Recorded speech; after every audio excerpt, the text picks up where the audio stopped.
Hi, Zelpher. Thank you so much for joining us on Safeguarding Redefined. Are suspensions and exclusions effective?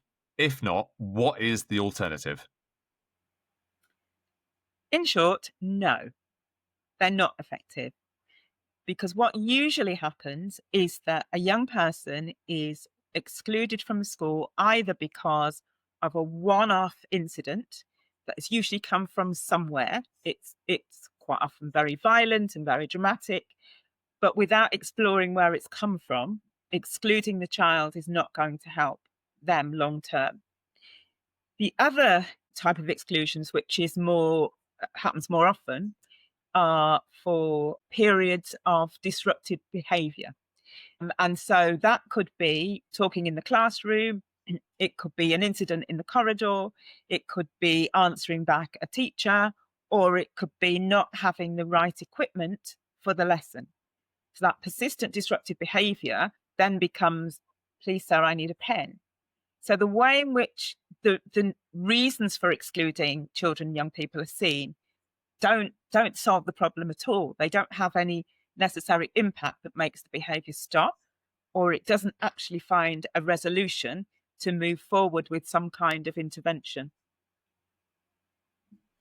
So what is it? So say for example you've got someone in your class or you've got a number of students in your class that are exceptionally disruptive and you're really struggling to teach the rest of the class a lesson and it is hindering their learning. Let's be really honest.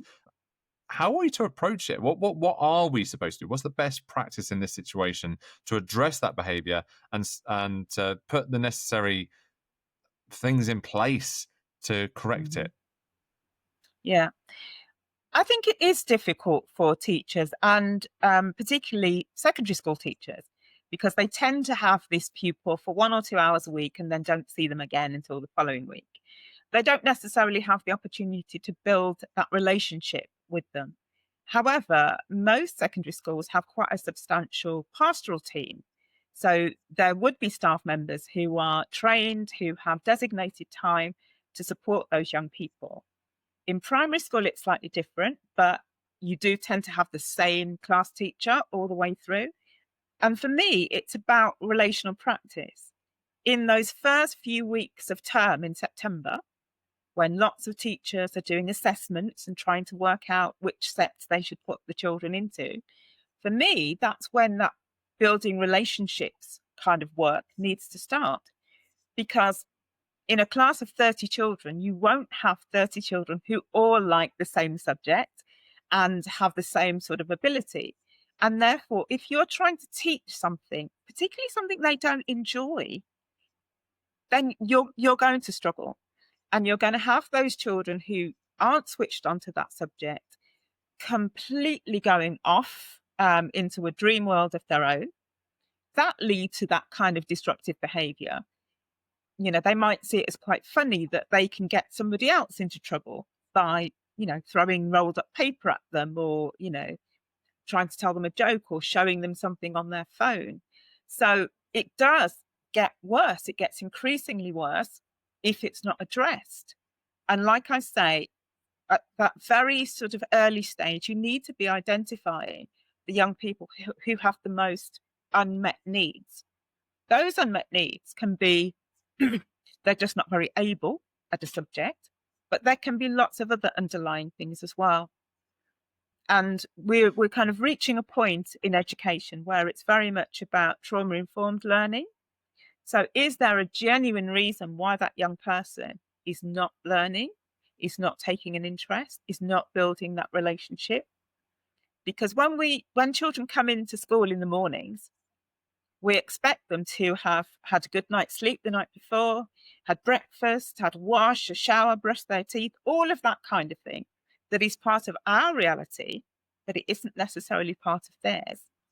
And I've worked with children, um, two children in particular, who came to school, went through the school day, and it wasn't until they were leaving that they told us that their parents had been arrested at 4 o'clock that morning for Okay. dealing drugs.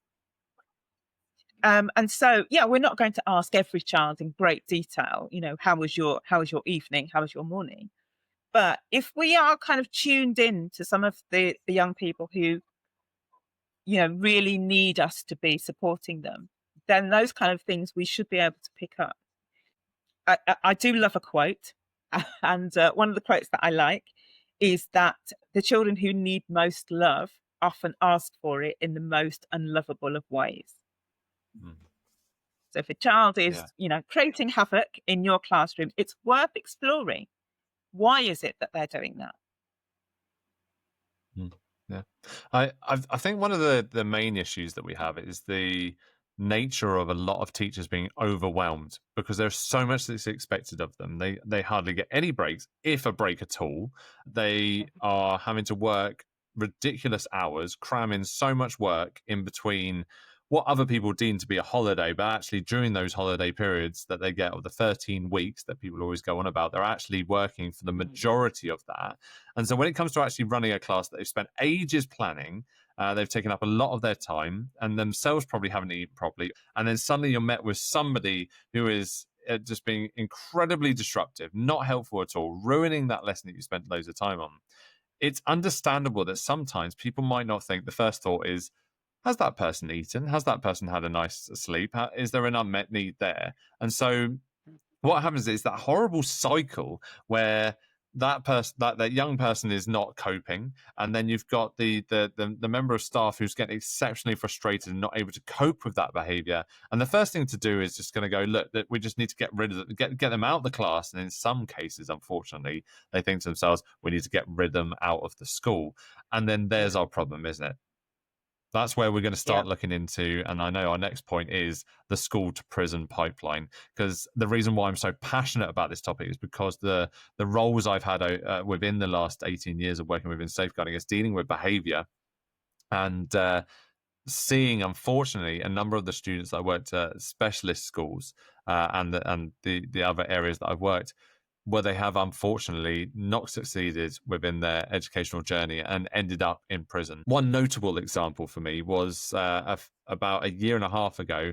I was walking through a park and all I heard was, "Hey, sir!" And I looked around and there was this lad who was playing exceptionally loud music in the park and smoking and having a can of beer. And his first thing to say to me was, "I've just got out of prison today." And for me, it was one of those moments, it was bittersweet because I was like, it's lovely to see them after probably at that point, it was 15 years since I last saw them. And it was great to hear they got out of prison. But then I was just so upset with the fact that that's where they ended up. So could you tell us a little bit more about your thoughts on the school to prison pipeline? I think one of the things that is significant, as you said, that if the relationship between the class teacher and the child isn't good and there seems no other alternative but to remove the child from the classroom, it depends on what happens to them then.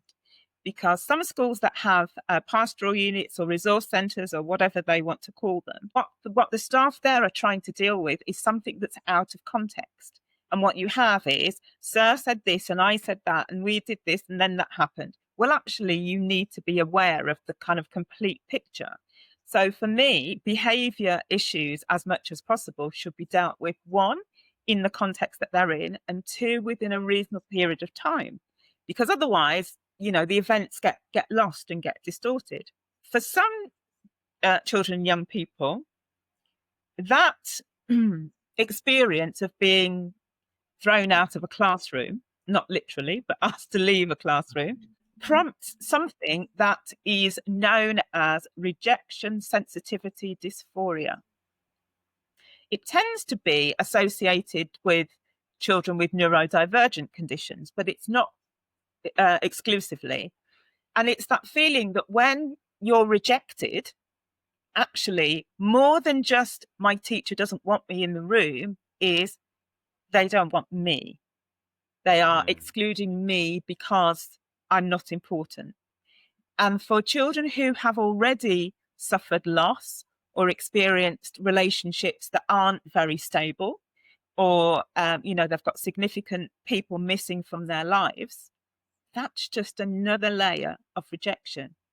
And it's also worth saying as well that if there are any children who are fostered children, care experienced children, again, they'll already have experienced that rejection. Now, for some young people who are excluded from school, it's yet another rejection that they're experiencing. And for young people who don't have very secure relationships with their peers, their siblings, their parents, people in their community anyway, it just perpetuates that feeling that nobody wants me, nobody cares about me. And to a certain degree, the self-fulfilling prophecy that if everybody expects me to be badly behaved, then that's exactly what I will do. A few years ago, I was fortunate to be doing some voluntary work with a well-known charity. And I went into the local prison to work with some of the inmates on supporting each other emotionally. And it was a great experience. And in order to make sure that our conversations were private, prison officers had to lock us into the chapel. So there would be times that I was I was on my own with 12 male inmates locked into the chapel. But you know what? I never ever felt nervous because I knew that if one of them was disrespectful, the other 11 would beat him to a pulp. But during this one particular session, I'd got a pencil case on the table, and it's one of those transparent ones that you can, obviously see into. And there were some 20p coins that I used for the coffee machine. And one of the inmates who was sitting next to me started poking at this pencil case. And I thought, well, I must remember not to let him have a pen because they use them to shoot up. I didn't want that to happen. But I noticed he was actually poking at the money. So I opened up my pencil case and took out the 20p piece and put it in his hand. And he rolled it around in his hand. He tucked it against his teeth. And he said, "This is different money, isn't it, from the money that we used to have?" And I said, "You've never seen a 20p piece before?" And he said, "No." And I'll never forget his words. He said, "I've been in some kind of secure institution from the age of 14." And he was in his 30s at the time. And he said, "If one person had have cared, just one person, I wouldn't be here now." And that has really stuck with me. And when I look at, young people in school who are, genuinely acting up because it's easier than actually opening up and saying, "This is what's going on with me," I always think about that guy and how one person could have made that difference. And to a certain extent, we're all that one person. Sometimes it just takes a conversation. I was talking to a 10-year-old last week about the holidays that I've been on, and he loves foreign travel, so he was really interested in what I was saying. Whereas 15 minutes later, he'd been telling his class teacher to go away. So it's just sometimes making that connection and the relational practice that goes with what we should be doing naturally, getting to know children so that we can teach them something that they don't know already. There is no point in replacing the knowledge that a child has if yours isn't as good as theirs already.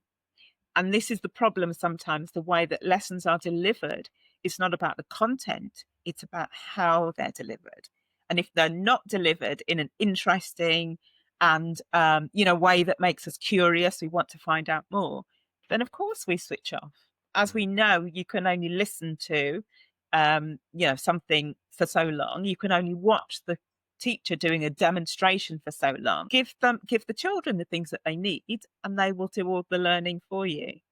And I feel really strongly about that at this point in the school year, there are still teachers who say, "Well, I don't really know this boy, or I don't really know this girl. She's really quiet and she just sits at the back. And so I haven't had to have anything to do with her." They also say the children haven't learnt what they should have learnt because of the disruptive behaviour of others. So yeah, you need to deal with that disruptive behaviour in order for the rest of the class to learn. And it is a little bit hit and miss, I think, for pastoral teams sometimes, having the resources, having the staff, having the contacts. If you've got a child in your group who is very dysregulated, who does appear to be, experiencing traumatic stress or something like that, who do you refer them to? And sometimes even when social services get a referral, they haven't really got the right services to refer that young person and their family potentially to. And what I've found since I've been working in my own business rather than working for a local authority or in a school is making those connections are really important, because it might not be a formal referral, particularly if there's a funding issue involved, but it might just be about getting a little bit of information, getting some pointers, getting some ideas across. Have you thought about doing this? Think outside of the box. Tune in to what is the thing that's going to make that young person tick. Mm. And you've got a better chance of getting somewhere.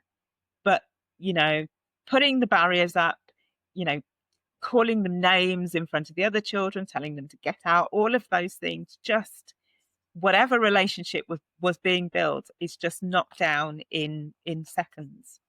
And, as a teacher myself, I really do empathize with the challenges that some teachers have, and their obligation to cover what's in the timetable, what's in the planning. But in actual fact, you're doing yourself a disservice if all you're doing is firefighting every single lesson with those children who aren't engaging. I've been into a school where when the child was sent out of class, which was a regular thing pretty much every day, he would go down to the pastoral office, lie on the sofa and watch This Morning. And it was something that he, was part of his daily routine. Yes, it eliminates the problem in the classroom. There isn't that issue to deal with. But for that young person, one, they're getting what they want and they're not having to do any work. But two, they're just carrying that behavior around with them every day. Oh, look, it's 10 o'clock. Now it's time for me to start acting up, and I can just about see what Richard and Judy are talking about. That's probably really out of date, but you know what I mean? I can go and catch up on this program because it was really interesting yesterday. So yeah, the reality is teaching is a tough job. It really is. But we do know that when we go into the profession, we probably don't fully appreciate how much of a toll it's going to take on us personally. And that's why one of the things that I've done since I've been working for myself is upskill myself as well. I'm now a mental health first aider. And so when I go into schools and I pick up on that, that traumatic stress or that anxiety that's kind of seeping out of somebody's pores, I do actually then try and point them in the right direction as well. Teachers can contact me on my website and they can book a free 30-minute mini consultation and they can talk about any aspect of behaviour with me. And sometimes that is, I've got this really challenging situation in my class. What do you suggest I do about it? Mm. And my other favourite bit of work is in-class coaching. So I've done that too in secondary schools as well as primary schools. And where it's just kind of, I'm a little parrot sitting on your shoulder going, did you notice that? Perhaps if you did it in this way, or try that again and see what happens there. So yeah, all of those skills that I've accumulated over the years are coming in quite handy in this role. But for me, it is very much about connection before correction. I'm glad you Because if said that. because if you're expecting a child to work with you, to follow your instructions, to take, to pick up on what you're leading on, then you need to have that connection with them. There is an Absolutely. emotional investment in learning. And if that emotional investment isn't there, the learning isn't going to happen. No, we did a podcast just recently, actually, where that was one of the main things we said is that connection before correction. It's made me reflect a lot of my own experience. I would say that I wasn't taught well enough, and I'm very careful in how I put that in my earlier career when it was to manage behavior, ironically working in the kind of the area of behavior. And I would say that if I had been taught about connection before correction, I reckon it would have been so much more of a benefit to those that I was looking after. Yeah. and so I do reflect on it a lot, and I do Mm. look back at it, and if I see them in the in the street, or when I'm in town, I always think to myself, I want to go over there and maybe apologize for maybe actually not handling certain situations well, or if it had an impact on them. And I'm not saying I was really nasty. It's just that I can Yeah. identify now that maybe my approaches were not helpful at all. It may have actually helped in the short term and supported the situation I was in at that point, but I don't think it was actually going to be of benefit to them of any correction No. or learning. So I'm always aware of that. But I think Mm. that's in myself. I teach on it whenever I'm doing DSL training for people, is to always saying Yeah. that actually personal reflection is actually something that's very, very helpful and not something to be ashamed of. So Yeah. I'm happy to say these things. So with regards to obviously a lot of our listeners work in pastoral and safeguarding, what's 2 tips that you can give to them to improve their approach to managing behaviour? Number one, don't argue with an angry child. You're not going to come out of that well. There is no point. By that point, their cortisol level has risen to the hilt, and you're not going to get any sense out of them, and they're not going to take in what you're saying either. So Mm, just silence and give them time. The second thing I would say is observe.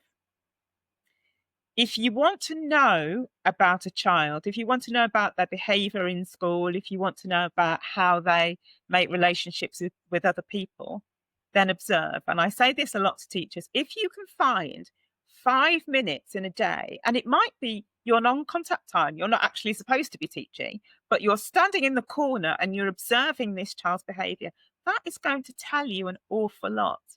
Who is it that they relate to? Who don't they relate to? When the teacher asks for answers, are they the first person to put their hand up, or are they literally hiding under the table so that they're not seen?